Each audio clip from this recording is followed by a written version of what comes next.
He didn't marry me for love. He married me for my empire. And I knew it from day one. I knew it when he first smiled at me across that room.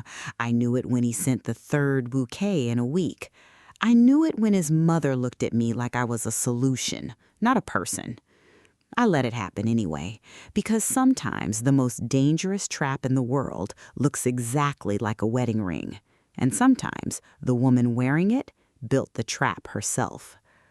Before I tell you this story, I need you to do one thing. Stay with me. Don't skip ahead, because this isn't the story you think it is. It's not about race. It's not about money. It's about power. Where it lives, who protects it, and what happens when someone mistakes your stillness for weakness. If that's a story you want to hear, subscribe, stay seated, and let me talk to you. My name is Nadine, and I want to start by telling you something that took me a long time to say out loud without flinching. I am worth $4.2 billion. Not my husband, not my father, not some inheritance passed down through a family name. Me. I built it. From a sewing table in my grandmother's kitchen in Savannah, Georgia, to a fashion label carried in 31 countries, a real estate portfolio across 4 continents, and a media company that employs over 6,000 people. I say that not to impress you. I say it because you need to understand what was at stake. You need to understand what someone would be willing to do to get close to it. It was a charity gala in London, one of those evenings where everyone is dressed beautifully and talking about giving money they've already written off as a tax deduction. I was there representing my foundation. Sterling walked in about 40 minutes after I did, and the room shifted.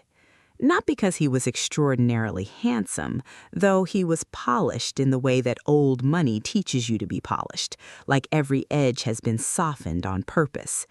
The room shifted because he was performing. I've been in enough rooms to know the difference between a man who's arrived and a man who's working. Sterling Whitmore was working that room like his life depended on it, because, as I would later find out, it did. He found his way to me within the hour, said my name correctly on the first try, which honestly more people fail at than you'd expect. He was warm, funny in a dry way, and he listened, which is rarer than it should be. We talked for almost 2 hours. At the end of the night, he asked if he could call me. I said yes, not because my heart was racing, but because something in the back of my mind said, pay attention to this one. The courtship was something out of a film, handwritten letters, actual letters on cream paper and fountain pen ink, private jets to weekends and places I'd never made time to visit. He remembered small things I mentioned in passing. He showed up at an event I hadn't publicly announced, which I noted. He was consistent, persistent, and charming in a way that felt almost architectural, like it had been designed to hold weight. Everyone around me melted. My assistant called him dreamy. My PR director said he was the best thing for my brand. My friends said I deserved this. The only person who didn't melt was Aunt Cecile. Aunt Cecile is my mother's older sister. She is 73 years old. She has buried 2 husbands, survived a boardroom coup at the insurance company she built from nothing, and she has never once in her life said something just to make you feel good. She pulled me aside at a family dinner about 6 weeks into the courtship, and she said very quietly with her hand on my arm, "Baby, men like that don't court women like us out of love. Find out what he needs before you find out the hard way." I hugged her and told her she was being cynical, but that night I made a phone call. 2 phone calls, actually. One to a private intelligence firm I'd used before for corporate due diligence, and one to Victor, my lawyer, my architect, the quiet man who has protected everything I've built for 11 years. I told them both the same thing: dig. They didn't have to dig far. Within 3 weeks, I had a picture so clear it almost took my breath away.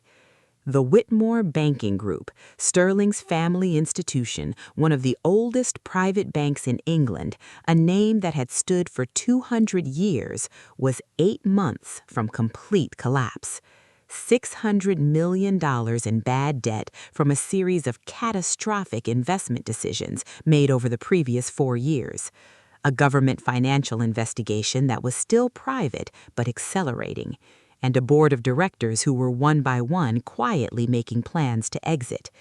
The Whitmore name, that beautiful, heavy, ancient name that opened every door in Europe, was about to become worthless unless something or someone gave it new air. I closed the folder, I poured myself a glass of wine, and I sat in the quiet of my study for a long time. Then I smiled, because I finally understood the game, and once you understand the game, you stop being the ball. You become the one deciding whether it gets played at all. I called Victor the next morning, and I said 4 words: protect everything, we're proceeding. What followed was 2 of the most focused weeks of my professional life. Victor and his team restructured assets, shifted holdings, created legal architecture so intricate and so solid that even the most aggressive lawyers in London would spend years trying to understand it before they could challenge it. Every piece of my empire was placed somewhere Sterling could not reach, not during the marriage, not after, not ever. By the time we were done, what Sterling thought he was marrying and what he was actually getting access to were 2 different things. Then came the prenuptial agreement. Sterling's lawyers pushed back on almost every clause. They softened their language, reframed their arguments, tried to make certain provisions sound unreasonable. Victor didn't raise his voice once. He simply placed a second document on the table and said, "This is the version we sign, or there is no marriage." They signed. The wedding was magnificent. I won't pretend otherwise. 300 guests in a restored estate in the Cotswolds. Flowers from the same grower my grandmother used for Sunday church arrangements. That was for me, not for the cameras. Every major publication covered it. Sterling was glowing that day, genuinely glowing, and for a moment, standing next to him at the altar, I let myself wonder if I had been wrong. If maybe, underneath all the strategy and the survival instinct, there was something real trying to grow. Then Eleanor caught my eye from the front row, Sterling's mother, a tall, thin, impeccably dressed woman who had never once in 6 months of meetings looked at me like I was a human being. She looked at me that day like a chess player looks at a piece they finally maneuvered into position, and that wondering, that small, soft moment closed back up like a window in winter. I wore my grandmother's ring under my wedding band. Nobody knew. That was mine. The first months of the marriage were a careful dance. In public, we were extraordinary together, beautiful, successful, the kind of couple that magazine editors dream about. In private, things were colder and more revealing than I expected, even knowing what I knew. Sterling talked over me at board meetings, not aggressively, smoothly, like it was natural, like my sentence was simply a runway for his to take off from. He introduced me at events as my wife, never Nadine, never by name, just my wife, like I was an accessory he'd acquired and was proud to display. Eleanor inserted herself into every financial conversation, showing up at dinners I had planned for 2, sitting in on calls I hadn't invited her to, watching me with those careful, cold eyes. I said nothing. I watched. I kept a journal, not emotional entries, but precise, dated observations. What was said, who was present, what was implied. I had been in enough negotiations to know that the most valuable thing you can do when someone underestimates you is let them keep doing it.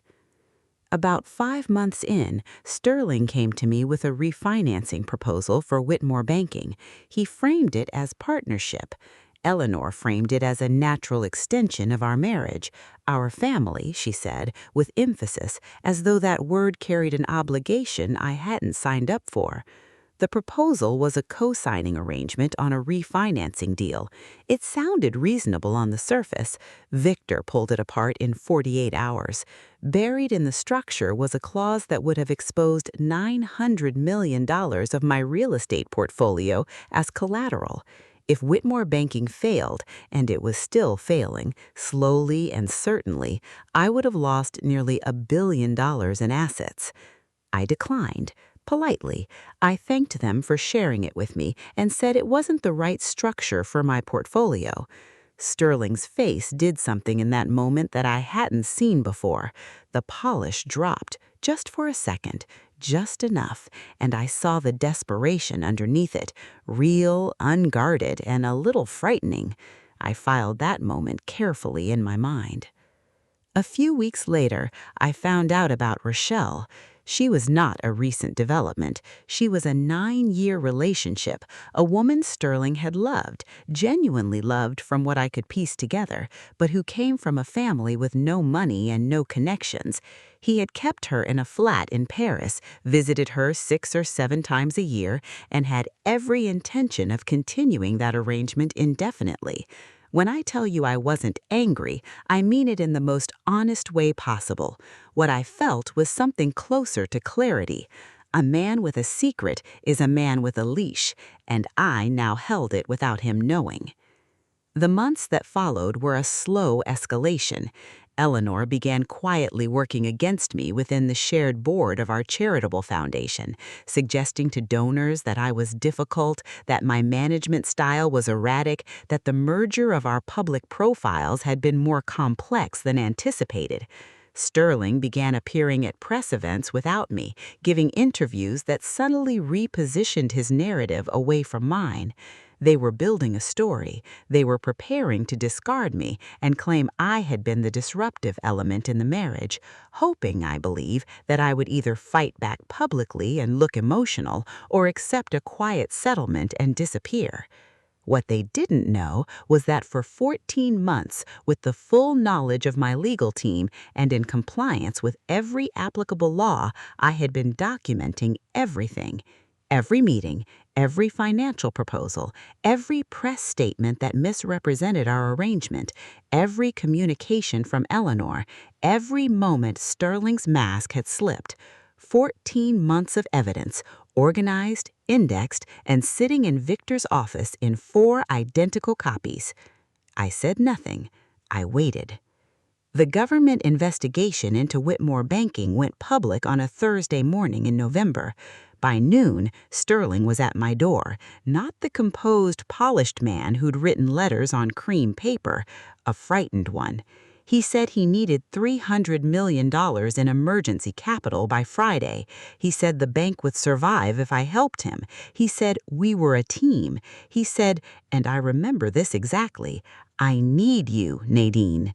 It was the first time in the marriage he used my name in private like it belonged to a real person. I looked at him for a long moment. I thought about my grandmother's kitchen. I thought about the years I worked 16-hour days to build something no one could take from me. I thought about Aunt Cecile's hand on my arm.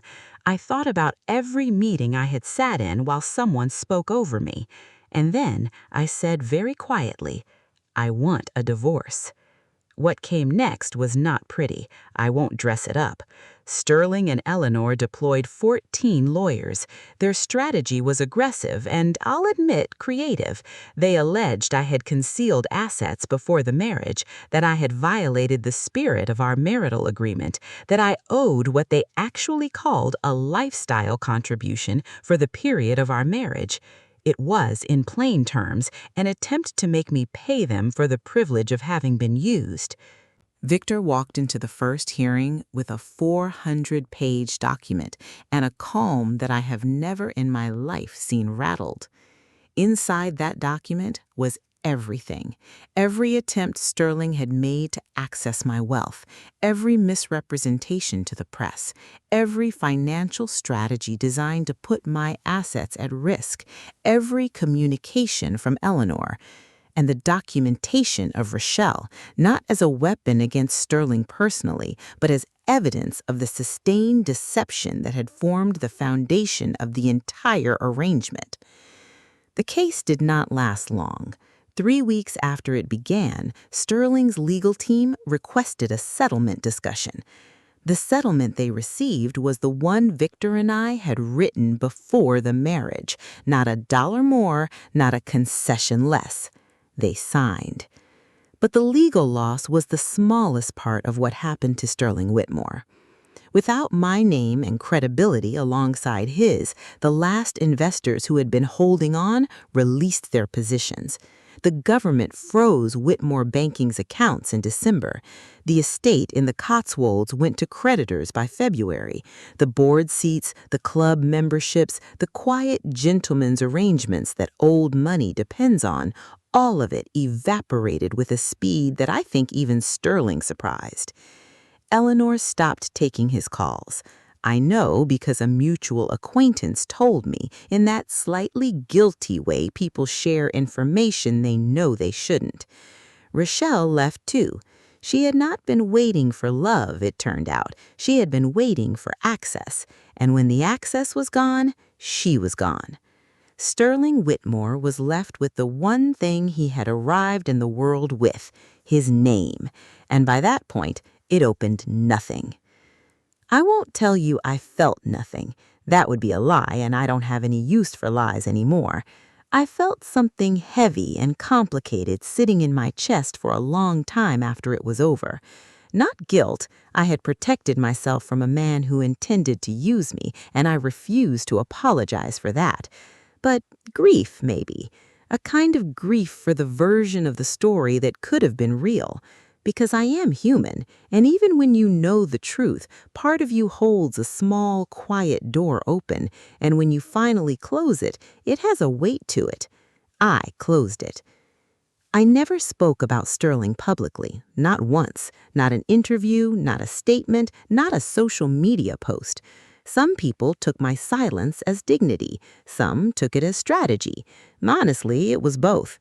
I returned to my work. I expanded the foundation. I funded 20 full scholarships for young Black women studying business and law, because the most important thing I could do with what I survived was make sure other women came into their power better equipped than I was.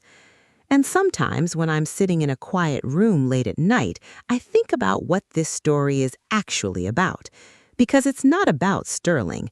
Men like Sterling exist in every industry, every country, every income bracket. People who look at what you've built and calculate how to extract it rather than how to contribute to it. That is not a tragedy. That is simply a category of person you learn to recognize. The real story is about what you do before the storm. I was not lucky. I was prepared. I listened to Aunt Cecile. I trusted Victor. I moved in silence while being underestimated. I protected what I built before anyone had a chance to take it. And when the moment came, I didn't react. I simply revealed what had already been decided months before. Power isn't loud. That's the thing nobody tells you. Real power is patient. It doesn't need to announce itself. It doesn't get rattled when someone underestimates it. It doesn't chase, it doesn't perform, and it does not beg. It simply holds, and when the time is right, it reveals itself, fully formed, completely protected, and absolutely immovable. I know who I am.